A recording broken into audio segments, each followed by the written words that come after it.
Nova York, outubro de 1935.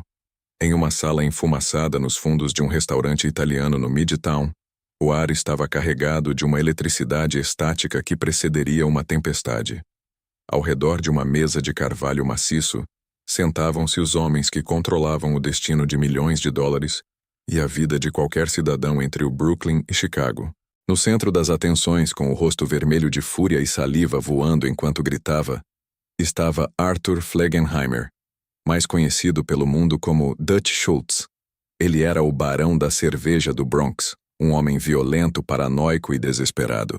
Ele batia na mesa exigindo a cabeça de Thomas E. Dewey, o jovem promotor federal que havia declarado guerra ao crime organizado. Schultz gritava que a única maneira de parar a investigação era matando o promotor. Ele olhava para os outros chefes com olhos selvagens esperando aprovação. Mas na cabeceira da mesa, envolto em um terno de seda impecável e segurando um cigarro com a elegância de um aristocrata, Charles Lucky Luciano permanecia em silêncio absoluto. Ele observava Schultz não como um parceiro, mas como se observa um cão raivoso que precisa ser sacrificado. Quando Schultz finalmente parou para respirar, Luciano soltou a fumaça lentamente e disse, com uma voz calma que gelou a sala: "Se você matar Dewey, o governo federal trará o exército para as ruas. Nós não matamos homens da lei. Isso é suicídio." Schultz, incapaz de aceitar o não, saiu da sala prometendo fazer o serviço sozinho. Ele não sabia, mas naquele momento, ao cruzar a porta, ele já estava morto. Lucky Luciano olhou para Meyer Lansky e murmurou apenas 4 palavras. Ele perdeu a cabeça. E no mundo da Cosa Nostra, quando você perde a cabeça metaforicamente, é apenas uma questão de tempo até perdê-la fisicamente. Para compreender a gravidade da sentença de morte que Lucky Luciano assinou naquela noite, é preciso entender quem era Dutch Schultz. Diferente de Luciano, que via o crime como uma corporação multinacional que exigia ordem, diplomacia e discrição, Schultz era um gangster da velha guarda, um remanescente brutal da era da lei seca. Ele era conhecido por usar roupas baratas e mal ajustadas, apesar de ser milionário, e por sua crueldade gratuita. Ele matava seus próprios homens por suspeitas mínimas e tinha um temperamento tão volátil que até seus aliados mais próximos caminhavam sobre cascas de ovos ao seu redor. Mas em 1935, o predador havia se tornado a presa. Thomas E. Dewey, um promotor público com ambições políticas e uma retidão moral inabalável, havia escolhido Schultz como seu alvo número 1. Dewey não estava jogando o jogo habitual de subornos e vista grossa. Ele estava montando um caso de evasão fiscal hermético, o mesmo tipo de armadilha legal que havia derrubado o poderoso Al Capone. Schultz sentia o laço apertando em seu pescoço. Ele via espiões em toda parte. Suas contas bancárias estavam sendo congeladas e seus parceiros estavam sendo intimados. O pânico tomou conta de sua mente. Schultz, em seu delírio, convenceu-se de que a morte de Dewey resolveria tudo. Ele acreditava que, sem o promotor principal, o caso desmoronaria e o governo recuaria com medo. Era um erro de cálculo fatal. Lucky Luciano, com sua visão estratégica superior, sabia exatamente o que aconteceria. O assassinato de um oficial federal de tão alto perfil transformaria Dewey em um mártir nacional. O FBI, sob o comando de J. Edgar Hoover, cairia sobre Nova York com a força de um martelo divino. Cada cassino clandestino, cada bordel, cada operação de agiotagem seria fechada. O sindicato, a estrutura delicada que Luciano havia construído para garantir lucros contínuos e paz entre as famílias, seria destruído. A reunião da comissão foi a última chance de Schultz. Ele implorou, ameaçou e argumentou. Albert Anastasia, o chefe da Murder Inc., o braço armado do sindicato, até simpatizava com a ideia de eliminar Dewey, pois ele também era um homem de violência. Mas a lógica fria de Luciano e a sabedoria de Meyer Lansky prevaleceram. A votação foi unânime. Dewey não poderia ser tocado. A regra era clara. Mas Schultz, cego pela arrogância e pelo medo, declarou que não se importava com a comissão. Ele disse: "Eu vou fazer isso. Se vocês não têm estômago, eu tenho. Ao desafiar a autoridade direta da comissão, Schultz cometeu o pecado capital da máfia moderna.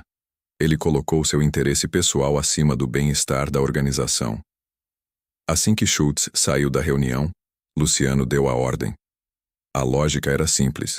Para salvar a máfia, o homem que queria salvar a si mesmo matando um promotor precisava morrer. E precisava ser rápido, antes que ele tivesse a chance de puxar o gatilho contra Dewey. A tarefa foi delegada a Murder, Inc. Lepke Buchalter, um dos assassinos mais prolíficos da história. Selecionou seus melhores homens, Charles The Bug Workman e Emmanuel Mandy Wise. O contrato não era apenas um assassinato, era uma medida de saneamento básico. Na noite de 23 de outubro de 1935, Dutch Schultz estava no Palace Chop House em Newark, Nova Jersey. Ele havia mudado sua base de operações para lá na tentativa de fugir da jurisdição de Dewey em Nova York. O restaurante era seu quartel-general temporário. Schultz estava sentado em uma mesa nos fundos, cercado por seus guarda-costas de confiança. Seu contador, Otto Berman, seu braço direito, Abe Landau, e o guarda-costas, Bernard Lulu Rosenkrantz.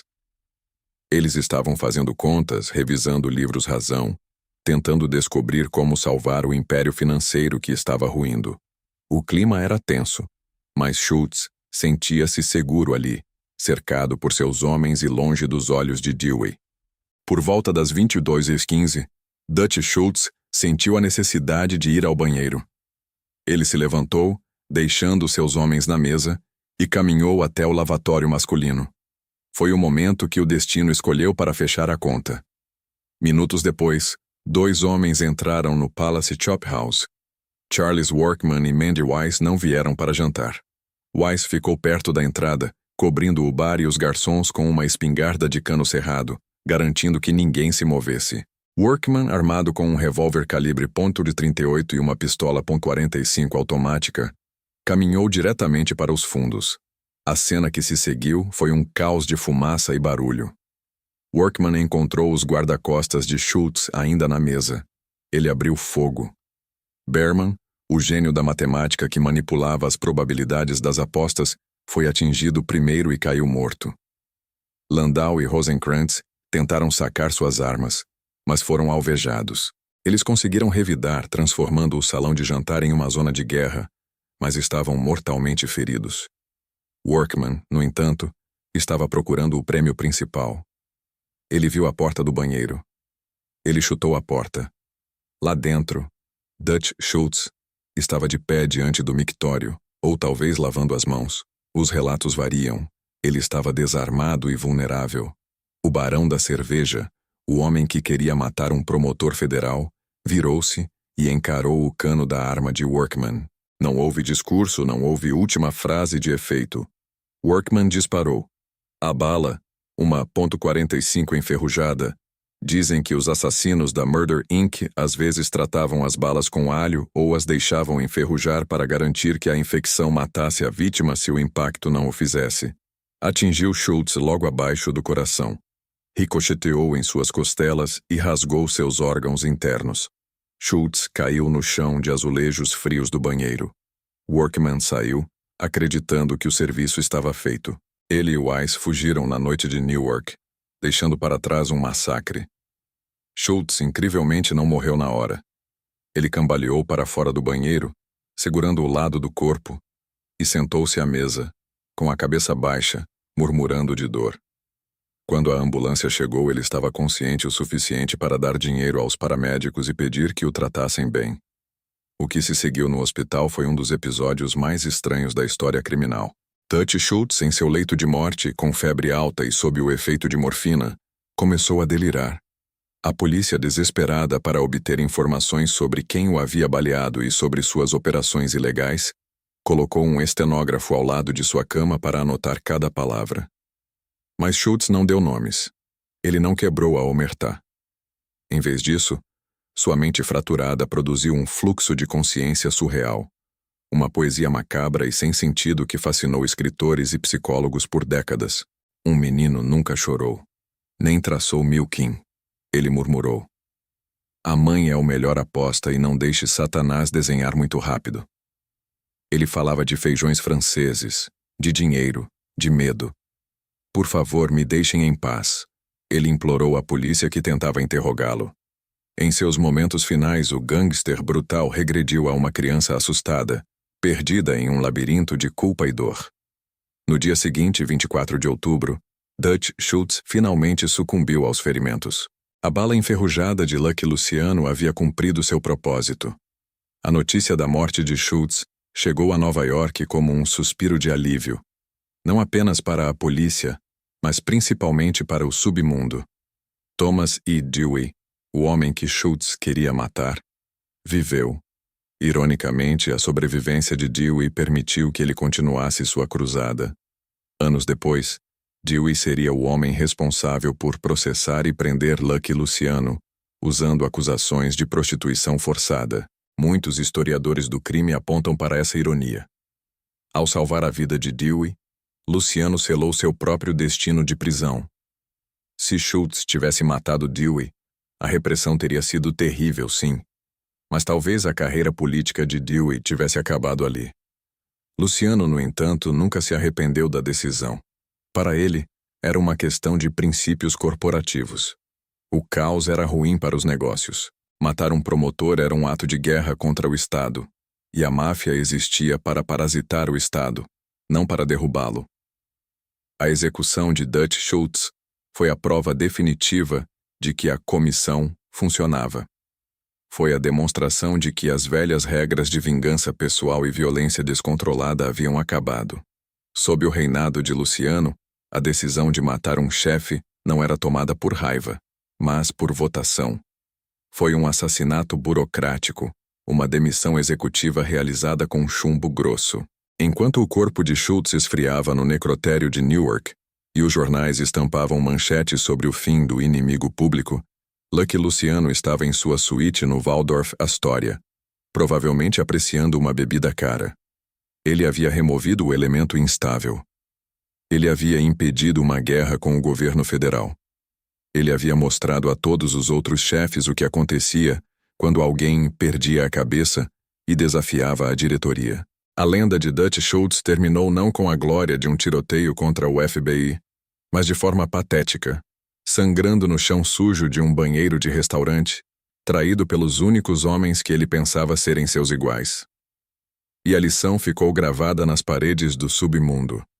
Você pode roubar, você pode extorquir, você pode até matar, mas você nunca, jamais, coloca o negócio em risco. Porque quando o lucro está ameaçado, até o chefe dos chefes aperta o gatilho.